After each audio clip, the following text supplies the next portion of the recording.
welcome to Cinema Trailer News. My name is Chris, and this will be my spoiler review for The Last of Us Episode 2. Episode 2 of The Last of Us has finally dropped, entitled Infected, and the first episode proved to be a knockout banger. Not only pleased the longtime fans of the game, but also bringing in a lot of newcomers into it, interested to see what this world is like. And here with the second episode, I feel they're continuing to prove that they can remain faithful to the games while still adding new tidbits and changing a couple of things, all for the better. So what I'm doing here for you guys is giving you my episode 2 of The Last of Us and putting out some of the things that you have missed and the difference into the game. Really just an overall discussion, and as you also giving let me know your opinions of this episode. Now, some of the changes they made here whenever you play the game or not is still hooking you in. So at the beginning of episode 2, they do something new that was not included in the games and giving us a flashback to where this cordyceps infection started. Now it's worth putting out that a lot of people caught on to this in the first episode, because in the first episode they were mumbling in the background in news stations talking about the biggest Indonesian, one of the manufacturers of flour on the planet. Pair that up with fans noticing how Joe and his daughter were just avoiding flour at every turn, from the daughter forgetting to buy flowers to make him pancakes in the morning, from the neighbors offering them biscuit even when the daughter Sarah was making cookies with the neighbor. They were raising cookies, a very specific cookie no kid wants to take a bite. So that fan theory got proven too. And here with the military of Indonesia mentioned that this all started in a flour factory where a couple of employees got infected, and then they started attacking other employees, and then 14 of those employees are now missing, basically making it almost impossible to contain the situation. But before we give in that information, we do see the military bring this expert on fungus, specifically on cordyceps. This was some great hunting stuff that I wonder if it has some implication for the ending of the show. Just seeing this expert reaction to the cordyceps and how frightened she is and how she's tried away goes to no, burn the whole place, burn everything. This is not good, and we're not going to survive this long.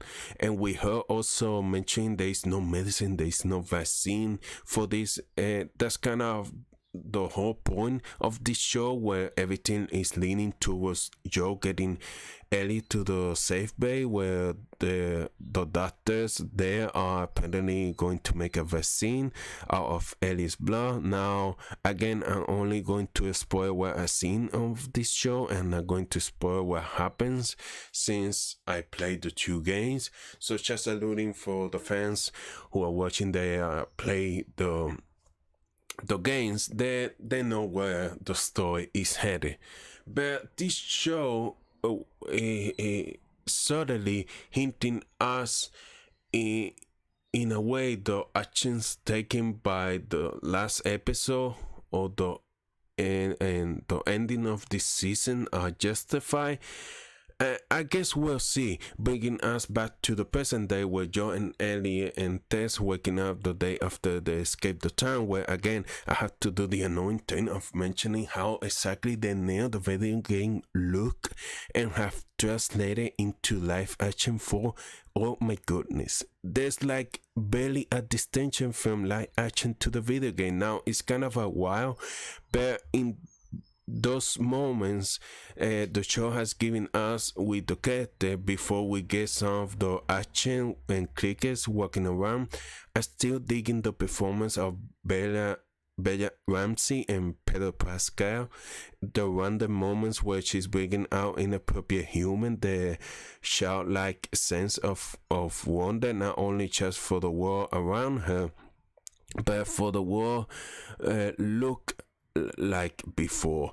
But again, as those characters are talking back and forth, we get a little nuggets of things that we'll see in the later episode. Did you get bit? You know the old mall in the QZ? Didn't think there was going to be anything in there, and then one just came at me out of nowhere. She says she went into the mall alone, but to the trailer footage of the upcoming episodes, we see that that's not true, and Stormy is going to play her friend Riley, and that's not going just going to be a tragic episode to watch. And she also get asked if she has a boyfriend, we still know because in the game she's gay. And when arriving to the Florida hotel, we got another detail about Ellie, that she doesn't know how to swim, and that was kind of an annoying part in the video games. At least for me, there are some sections of the game where you have to terrain around some water and Joe has to swim in and out of place, and he always has to find some sort of plank or wood board so that Ellie can cross over. Here in this episode, they planting the seed for that, but who knows if in later episode we'll get to a moment where Joe will have to escort Ellie to some not so shallow risking waters, risking their lives. Now in the process, now as they get closer to the destination, we get a bird's eye view of just a horde of infected on the ground, and this is where this informs us something that is not from the video game, and is a new this whole hive mind trending situation that they added for the show. I mentioned in my last breakdown in Wicca that they got rid of the spore, and those moments in the game where you have to put on a mask to make sure that you not breathe the poisonous air in close places. And for the show, I'm assuming they were thought that it was just not realistic. If it was airborne, everybody will have it, and that's where they went. And the choice of people who consume flour were the first to get it. And so if you were gluten free in this world, you were safe. But in replacing the spore, they added this hive mind situation where the tenders feel if you're in the perimeter, they can inform other infected in the area to swarm after you. And I kind of bond that we're not going to have those situations where Joe is in a mask and Ellie is not because she's immune. But the way it was played off in this episode, to me it was just as threatening and effective, and also makes you tense and more careful in certain areas so that you don't inform or have to come after you. But then that brings us into the museum, and that's a level in the game filled with clickers here. Another level of the infected. I thought they handled the clickers here perfectly, just straight rip off the video game, from the sound, the making, the movement to the design. Just well, this is where The Last of Us could really shine and stand out from other zombie type infected shows or movies that we have come out in the past decade. The moment here where they make it clear to the audience that you can shine a flashlight in this guy's face in front of you, and you can barely move, and they can't see you and they can hear you. But if you make any little movement, from heavy breathing to stepping on glass, they're going to come after you. And to see that in live action form, it just feels as tense in every little moment. And here where Joe and Ellie just kind of crouching down, moving super slowly while it is in the background, my reflex were kicking in, ready to grab my controller and throw a brick or a bottle to distract it. Now, and that's one of the most underappreciated things about The Last of Us show, because I already gotten comments about stop praising writing, the director, because they just have to copy the game. And that's exactly what they're doing. Well, yes, I agree. They're taking very faithful to the game's storyline. From the outlet to upcoming designs, they're making enough changes in here to make it their own thing, where it feels fresh, like you're playing the game for the first time. And to prove on that, where we get to the point where Joe and Elliot and Tess finally arrive to the capital, where they're supposed to hand Ellie off to the Firefly so they can take her west to the doctors for the vaccine, only to realize they ended up killing each other because a few of them ended up infected while they were waiting for them to arrive.